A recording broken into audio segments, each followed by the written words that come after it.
大家好，我是茂叔。最近我使用鲲鹏20和40好一段时间了，这是我最近使用过的北通手柄里面配置最好、最实在的作品了，而且价格不高。如果你是喜欢北通系的手柄，这个鲲鹏系列是真的可以闭眼买。说回北通啊，它是个1995年成立于广州的手柄品牌了。小时候用过好几款他们家的手柄，在那个年代，北通是市面上少有的电脑手柄外设品牌，现在已经是手柄大厂、手柄界的大哥了。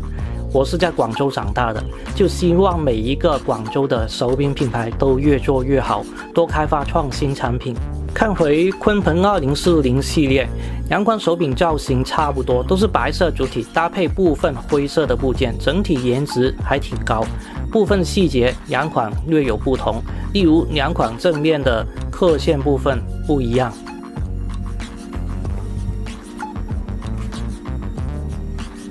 然后鲲鹏40的摇杆阻力调节环和银色方向盘，背面的话是完全一样的，握把部分刻有国风防滑纹路，然后这种国风祥云纹路在方向键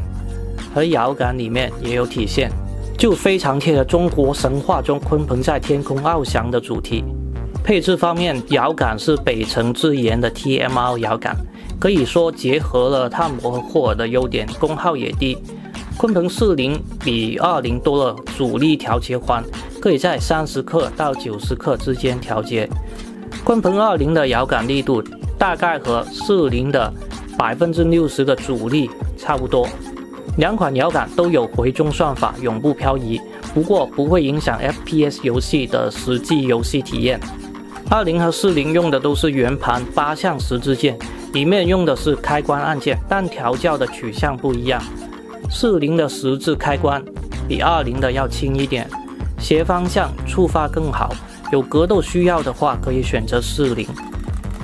20的十字键硬点，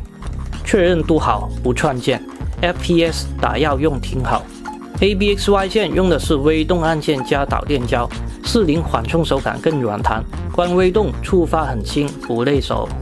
20的导电胶行程短一点，触发更快。扳机键方面，40用的是 TMR 扳机，20用的霍尔扳机，实测差别不会很大，霍尔扳机都够用了。TMR 的话性能有点过剩，还有在测试的时候发现扳机曲线有点问题，原来默认曲线是北通为玩家定制的赛车100公里加速曲线，但对我来说前段曲线有点过猛了。这个还好在北通游戏厅可以调节，把扳机曲线从推荐性能模式改成常规性能模式，就能恢复线性曲线。备件有2个，设计是可以的，一是不会突出太多，握持的时候手不会顶到，不会误触；二是这个备件设计成2个位置都可以